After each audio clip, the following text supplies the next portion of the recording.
Match number 34 Lucknow versus CSK.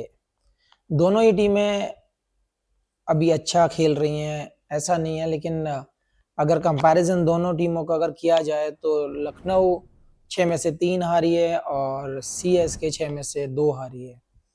तो दोनों टीमें मैच खेल रही हैं लखनऊ में, जो एलएसजी का होम ग्राउंड है। तो देखना ये होगा कि कौन पहले बल्लेबाजी करता है और कौन बाद में।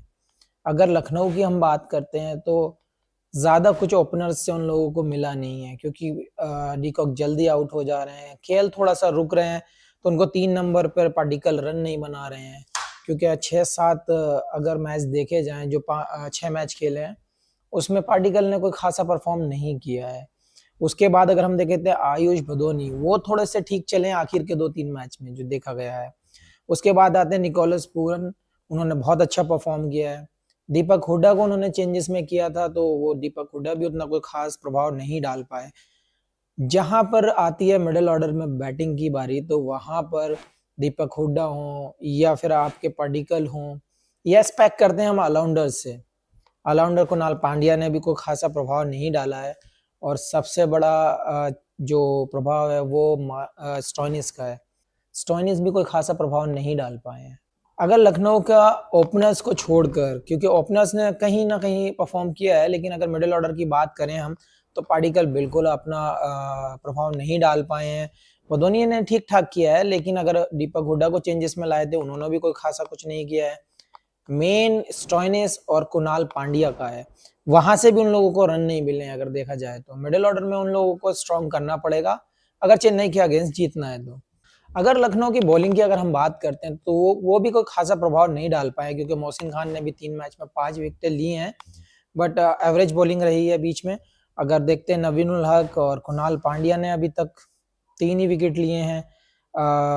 रवि बिश्नोई भी कोई खास प्रभाव नहीं डाल पाए, 4 ही विकेट लिए हैं। अगर हम देखते हैं यश ठाकुर ने 1 मैच में पंजा भी लिया है, तो कभी कभी परफॉर्म आ रही है बॉलर्स की, रेगुलर परफॉर्म नहीं कर पा रहे हैं, रेगुलर इम्पैक्ट नहीं डाल पा रहे हैं।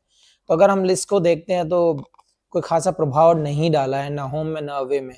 तो ये बहुत ज़रूरी पार्ट है। हम पहले भी बात कर चुके हैं कि बॉलिंग का बैलेंस होना बहुत ज़रूरी है, आपके ऑलराउंडर्स का होना बहुत ज़रूरी है।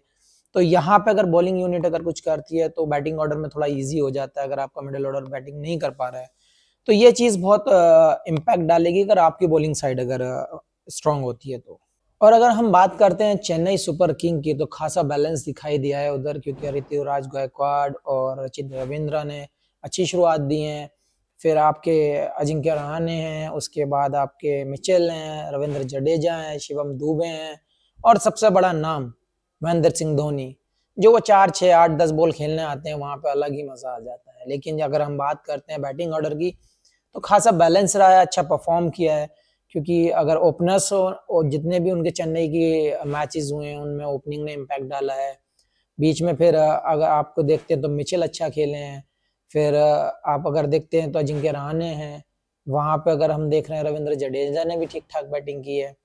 और शिवम दुबे तो जो जो इम्पैक्ट की मैं बात कर रहा था लखनऊ में नहीं है, स्टोइनिस से या फिर कुणाल पांड्या से। यहाँ पे शिवम दुबे अपना काम कर रहे हैं, एज ऑलराउंडर खेल रहे हैं, बॉलिंग नहीं डाल रहे हैं, बट अपना बैटिंग में वो अपना पूरा काम करके जा रहे हैं। और फिर बचते हैं महेंद्र सिंह धोनी, वो तो आपको पता ही है, अगर 6 बॉल मिले तो 3 छक्के 4 छक्के इजीली मार दे रहे हैं।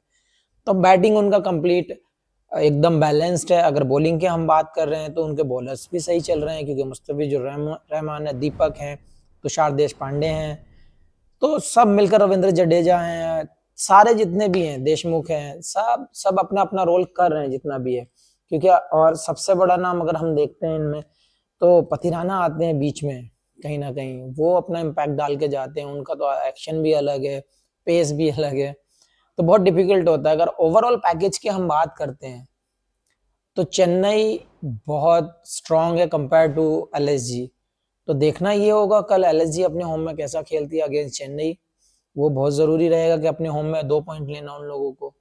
तो चेन्नई खासा स्ट्रांग है एलएसजी के अगेंस्ट, आपको संभल के खेलना पड़ेगा और अपने होम में 2 पॉइंट लेने पड़ेंगे अगर आपको टेबल में ऊपर आना है। तो ये बहुत इंपॉर्टेंट मैच रहने वाला है।